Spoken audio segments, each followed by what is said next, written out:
blessing sa ating buhay. Amen. Kailangan makapagbibigay sa atin ng buhay na masaya-saya. Buhay. Amen. Pagpili daw tayong takipan ng pag-ibig ang ating isip-isipang mapagmahal tayo sa ating kapwa at higit sa lahat sa pag-ibig sa atin. Amen. Praise Yahweh. Praise you. Amen. Sabi niyo ba tayo marinig ang mensahe ng ating Panginoon? Tawagin na natin, tayo handa na. Tawagin na natin ang ating inang si Inang Trini Purgado. Amen. Praise God. Praise Yahweh. Praise God, Diyos. Amen. God is good. All the time. All the time. God is good. Maraming palakpak. Maraming salamat. Nakakalimutan talaga dahil talaga ngayon lang ako itong prayer meeting. Ngayon na lang ako magkaka-attend ng ganitong prayer meeting. Matagal. Sa akin kasi maraming salamat sa ating Panginoon dahil nandito ako. Tagasan ng Panginoon. Dinahayo ng ating Panginoon dito sa inyong lugar. Salamat Lord.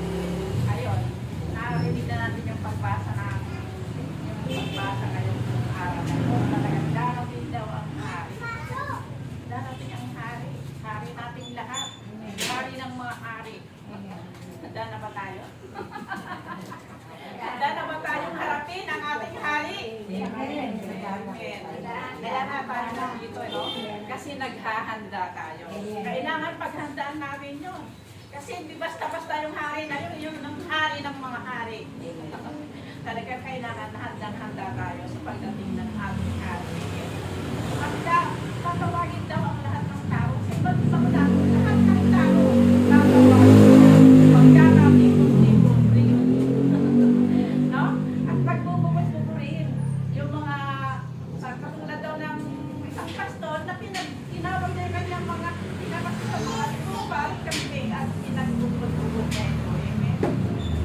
Yung mga tupa, yung mga kambing, yung mga tupa pala, ito yung mga sumusunod sa mga salita ng Diyos.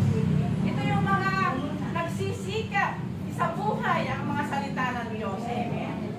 Nagsisikap na ipahayag ang mga nagsisikap na gampanan yung mga tungkulin na dapat na iniaatan sa atin ng ating Panginoon. Amen. Na talagang doon, ito yung gusto ng ating Panginoon. Nagsisikap, kaya siya pumunta dito. Yun yung mga tupa, yung mga nagsisikap. Pero yung mga kambing, anong sasabihin? Mga lumayas kayo.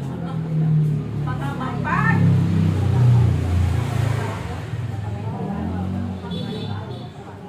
Pinapunta sila sa kapahamakan. At pinapunta sila sa saan nga ba yun? Nakalimutan ko. Sa apoy ng impyerno. Talagang kaya yung magbubukod-bukod na. Ito yung talagang parang tayo, parang nakakaalarma. O nakakaalarma. May tatanong natin sa ating sarili. Pag dumating kayang bigla ngayon ng ating Panginoon, nakahanda pa tayo. Di ba? Kasi parang ano yan, sabi nga ng Bible, ang Diyos daw ay darating na parang magnanakaw. Walang nakakaalam ng kailan, anong oras, anong araw. Kaya kailangan ang pinaka-importante sa atin ngayon, gampanan natin kung ano yung gustong paggawa sa atin ng ating Panginoon. Amen. Kaya nga ako, kahit ako'y takot tumalunod. kahit ako talaga naninervyos pa rin na tumayo dito sa harap, pero sinisikap ko ang sumunod. Kasi ito yung kalooban ng ating Panginoon. Amen. Wala kasi mahirap na mahuli. Pag nahuli tayo, pagsisiman tayo, ay wala na. Sabi nga, pag gumagawa tayo ng mabuti, sabi kailangan ng ating Panginoon marunong tayong makabag sa kapwa. Diba?